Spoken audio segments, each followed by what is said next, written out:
बच्चों, आज की हिंदी ऑनलाइन कक्षा में हम लोग पढ़ेंगे अपठित गद्यांश। इसके पहले भी हम लोग अपठित गद्यांश पढ़ चुके हैं। आज हम लोग पढ़ेंगे ऐसा गद्यांश जो पहले पढ़ा गया ना हो। अपठित गद्यांश का मतलब क्या होता है? ऐसा गद्य का वो भाग, वो अंश जिसे हम लोग पहले पढ़े नहीं रहते हैं।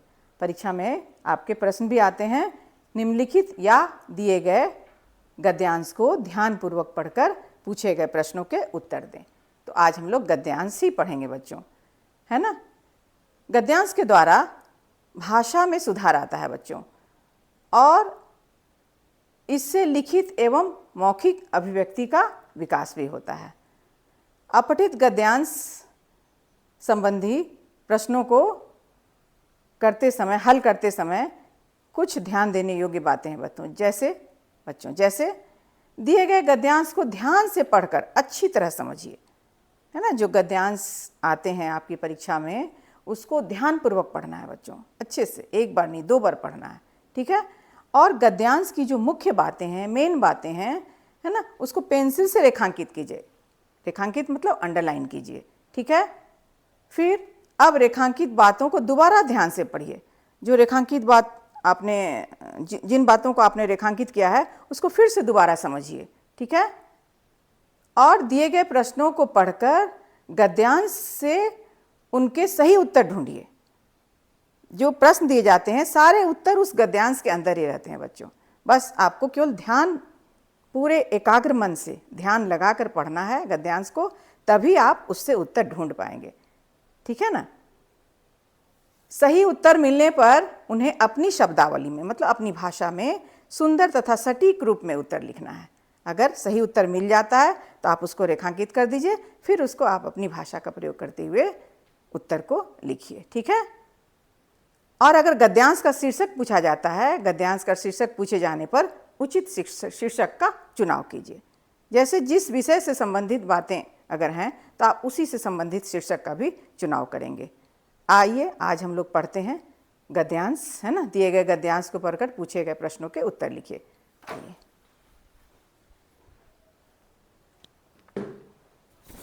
देखिए बच्चों, यही गद्यांश है। आज की कक्षा में हम लोग सभी बच्चे, आप लोग ध्यानपूर्वक देखिए, गद्यांश को ध्यान से पढ़िए। मैं पढ़ रही हूँ। दिए गए गद्यांश को ध्यानपूर्वक पढ़कर पूछे गए प्रश्नों के उत्तर लिखिए। ये किसी गद्य का अंश है बच्चों, है ना, भाग है। किसी ने ठीक ही कहा है, स्वस्थ शरीर में ही स्वस्थ मस्तिष्क का निवास होता है। मस्तिष्क, मन। शरीर को स्वस्थ रखने के लिए व्यायाम आवश्यक है, ये तो सभी जानते हैं बच्चों। अपने शरीर को स्वस्थ रखने के लिए, निरोग रखने के लिए व्यायाम, मतलब एक्सरसाइज भी बोलते हैं, व्यायाम करना आवश्यक है। व्यायाम से हमारी मांसपेशियां पुष्ट होती हैं, पुष्ट मतलब मजबूत होती हैं, रक्त का संचार होता है तथा शरीर निरोग रहता है ना। निरोग कोई रोग नहीं रहता है व्यायाम करने से। तैरना, घूमना, कसरत करना, दौड़ लगाना, योगासन करना तथा विभिन्न मतलब अनेक प्रकार के खेल खेलना सभी व्यायाम हैं। व्यायाम करने से शरीर हल्का तथा फुर्तीला बना रहता है। व्यायाम का सर्वोत्तम समय प्रातःकाल तथा सायंकाल है। प्रातःकाल मतलब सुबह, सायंकाल शाम का समय। सर्वोत्तम सबसे अच्छा समय। व्यायाम का चुनाव अपनी आयु के अनुसार करना चाहिए। विद्यार्थियों को भी व्यायाम की आदत डालनी चाहिए। जो स्टूडेंट हैं, जो विद्यार्थी हैं, उन्हें भी अपने व्यायाम की आदत डालनी चाहिए, एक्सरसाइज करनी चाहिए। एक स्वस्थ व्यक्ति ही जीवन में उन्नति कर सकता है, प्रगति कर सकता है। अतः जीवन में सुख पाने के लिए प्रारंभ मतलब शुरू से ही व्यायाम करना चाहिए। तो ये गद्यांश है बच्चों, है ना। आप लोग भी ध्यान से पढ़िए। और अब इसका उत्तर हम लोग अंडरलाइन करेंगे, है ना। देखिए, कुछ प्रश्न दिए गए हैं, 4 प्रश्न हैं। प्रश्न क, प्रश्न ख, प्रश्न ग, प्रश्न घ। अब चारों के हमें उत्तर इस गद्यांश के अंदर ही हैं, इससे ढूंढना है हमें। शरीर को स्वस्थ रखने के लिए हमें क्या करना चाहिए? आप भी पढ़िए, क्या होना चाहिए उत्तर? शरीर को स्वस्थ रखने के लिए हमें व्यायाम करना चाहिए। देखिए यहाँ पे है, शरीर को स्वस्थ रखने के लिए क्या करना चाहिए? इसे अंडरलाइन कर सकते हैं। थोड़ा सा इसका भाषा में चेंज आ जाएगा, है ना। व्यायाम करना चाहिए, जैसे प्रश्न में जैसे दिए जाते हैं उसी के अनुसार उत्तर भी हमें लिखना पड़ता है। ये हो गया पहला का उत्तर, ये क का उत्तर हो गया। आप अपने प्रश्न पत्र में प्रश्न जो दिए जाएंगे उसमें आप उत्तर क यहाँ लिख सकते हैं, ठीक है। फिर व्यायाम करने का सबसे अच्छा समय कब है? देखिए, व्यायाम का सर्वोत्तम मतलब सबसे अच्छा समय प्रातःकाल तथा सायंकाल है। इसको आप उत्तर ख लिख करके यहाँ ख लिख दीजिए, या ऐसे भी आप कर सकते हैं, सायंकाल हो गया। उसके बाद व्यायाम करने से हमें क्या लाभ है? ग नंबर प्रश्न है बच्चों, देखिए यहाँ पढ़िए, व्यायाम करने से हमें क्या लाभ है? व्यायाम से, देखिए ग का ये उत्तर हो जाएगा, व्यायाम से हमारी मांसपेशियाँ पुष्ट होती हैं, रक्त का संचार होता है तथा शरीर निरोग रहता है। बस हो गया, इतना ही लिखना है ना। उत्तर को गद्यांश में बच्चों उत्तर को बहुत लंबा चौड़ा भी नहीं करना है, सटीक बातें, सही बातें इसमें लिखनी है, ठीक है। अब चौथा हो गया, उपयुक्त गद्यांश का शीर्षक लिखें। उपर्युक्त, निम्नलिखित मतलब नीचे लिखा हुआ, उपर्युक्त मतलब ऊपर लिखा हुआ। उपर्युक्त गद्यांश जो हैं ये इनका उचित शीर्षक बताइए। तो शीर्षक का चुनाव कैसे करेंगे बच्चों? जब देख लेंगे कि जिस विषय से संबंधित ज़्यादा किस विषय पर चर्चा की गई है, व्यायाम पर चर्चा की गई है, इसका शीर्षक हो जाएगा व्यायाम। शीर्षक क्या हो जाएगा?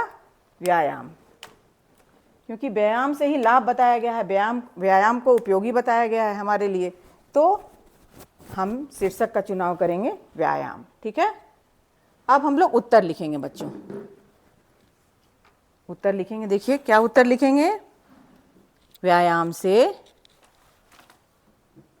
शरीर को स्वस्थ रखने के लिए हमें क्या आवश्यक है? शरीर को स्वस्थ रखने के लिए हमें व्यायाम करना आवश्यक है। देखिए, शरीर को स्वस्थ रखने के लिए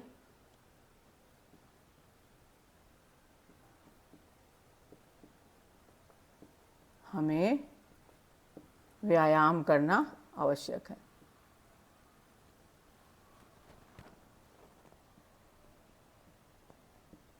व्यायाम करना आवश्यक, उत्तर हो गया।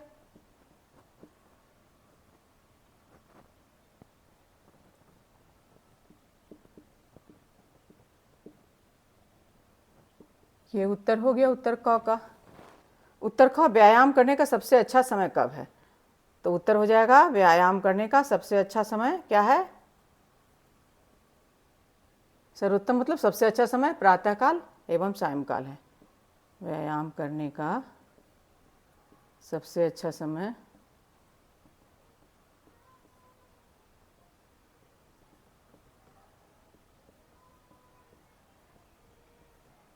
सायंकाल, प्रातःकाल एवं सायंकाल है।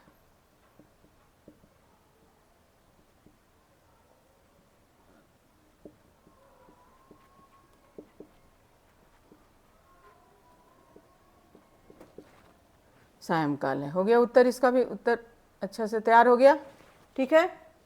फिर व्यायाम करने से हमें क्या लाभ है? तीसरा का उत्तर देखिए क्या होगा। व्यायाम करने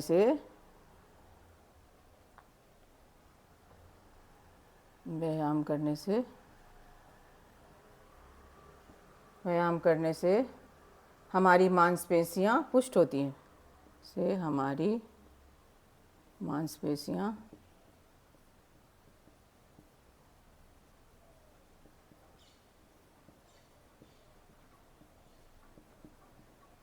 पुष्ट होती हैं, रक्त का संचार होता है,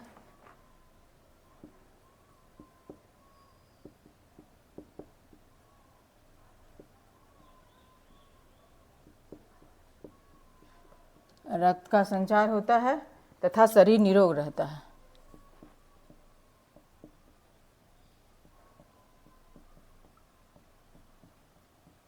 निरोग रहता है। अब उपयुक्त गद्यांश का उचित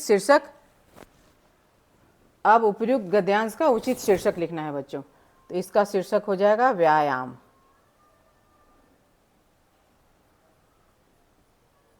ये एक शीर्षक हो जाएगा व्यायाम, ठीक है ना।